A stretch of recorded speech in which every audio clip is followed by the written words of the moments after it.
নমস্কাৰ বন্ধু বান্ধৱীসকল, সকলোকে মোৰ চেনেললৈ স্বাগতম জনাইছোঁ।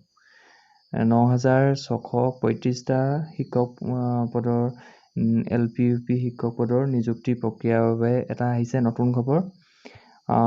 আপোনালোকে আকৌ এবাৰ এডিট কৰিব পাৰিব এপ্লিকেশ্যন ফৰ্ম, আৰু কি মডিফাই কৰিব পাৰিব তাত মই আপোনালোকক এইটো ভিডিঅ'ত ক'ম। যিসকলে মোৰ চেনেলটো এতিয়ালৈকে ছাবস্ক্ৰাইব কৰা নাই অনুগ্ৰহ কৰি চেনেলটো ছাবস্ক্ৰাইব কৰি দিব, বা যিসকলে চেনেলটো নতুনকৈ আহিছে তেওঁলোকে অনুগ্ৰহ কৰি চেনেলটো ছাবস্ক্ৰাইব কৰি দিব। মই আপোনালোকক নটিফিকেশ্যনখন পোনে পোনে দেখাব বিচাৰিছোঁ। ইয়াত লিখিছে LPৰ বাবে ওলোৱা 5,515টা আৰু UPৰ বাবে ওলোৱা 4,120টা ৰেগুলাৰ পদৰ নিযুক্তি প্ৰক্ৰিয়াত কিছু আপডেট আহিছে।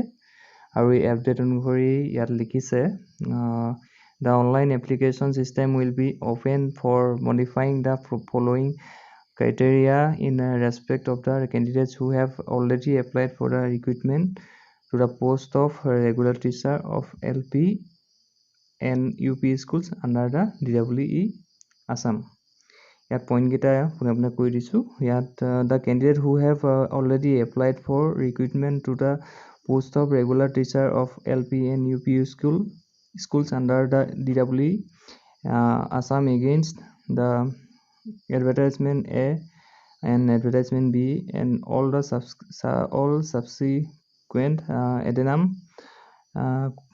corrigendum and notices are allowed to upload the betterment marks achieved in educational and professional qualification, that is SSLC, degree, DLED and BEd as per existing norms.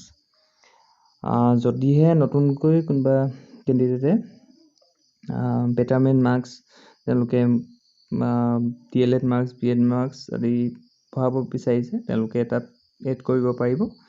আৰু ইয়াত ছেকেণ্ড পইণ্টটোৰ মতে তেওঁলোকে DWE ৱেবছাইটত গৈ কামটো কৰিব পাৰিব। আৰু